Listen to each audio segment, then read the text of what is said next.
Video editor కావాలనుకుంటున్నారా? 24/7 digital media స్కూల్లో చేరండి. కింది నంబర్ని సంప్రదించగలరు. ఈ కులగణన అనేది చేయవలసిన అవసరం అయితే ఉంది. కానీ ఆ కులగణన పారామీటర్లు ఇన్ని 50, 60, 70 కాలమ్స్ పెట్టి మరి ఇది తాత్సారం చేయటానికా లేకపోతే ప్రజలను కన్ఫ్యూజ్ చేయటానికి అనేది ప్రజలు చాలా ఆందోళన ఉన్నారు. వ్యక్తిగత సమాచారం అంతా సేకరిస్తున్నారని. ఇంతకుముందు కూడా గత ప్రభుత్వం కేసీఆర్ ప్రభుత్వం ఒక్కరోజే జనగణన చేసింది. ఆ డాటా బయట పెట్టలేదు. మరి ఆ డాటాను కూడా ఇప్పటి ప్రభుత్వం కూడా మరి ఎందుకు బయట పెడుతుండలేదు? అది ఉండంగా మళ్ళీ ఇదొకటి చేస్తున్నారు. కానీ దీనితోటి మరి ఇది కూడా టెక్నికల్ ప్రాబ్లమ్స్ తోటి దీన్ని కూడా కొనసాగిస్తారా?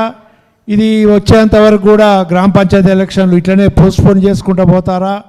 అసలు బీసీ గణనకు కులం వరకే గణన చేస్తే సరిపోయేది. అది ఈజీగా అయిపోతుంది. ఎందుకంటే ఇప్పుడు ఎలక్షన్ల మరి బీసీల వాటా గురించి రిజర్వేషన్ల గురించి కాబట్టి మరి బ్యాంక్ అకౌంట్లు, ఆస్తులు, కార్లు, స్కూటర్లు, సెల్ ఫోన్లు, టీవీలు ఇంకా ఇవన్నీ అవసరమా అని నా ఉద్దేశం. ఇవన్నీ పెట్టడం వల్ల ఈ కులగణన ఇంకా ఆలస్యం అయిపోతుంది, తాత్సారం అవుతుంది.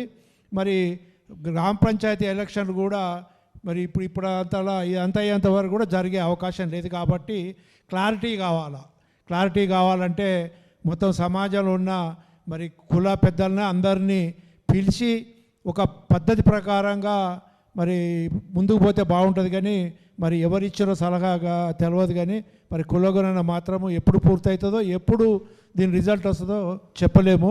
మరి ఈ విషయంలో మరి నాకన్నా ఎక్కువ తెలిసిన మేధావులు ఉన్నారు కాబట్టి వాళ్ళని మాట్లాడవలసిందే కోరుతున్నా.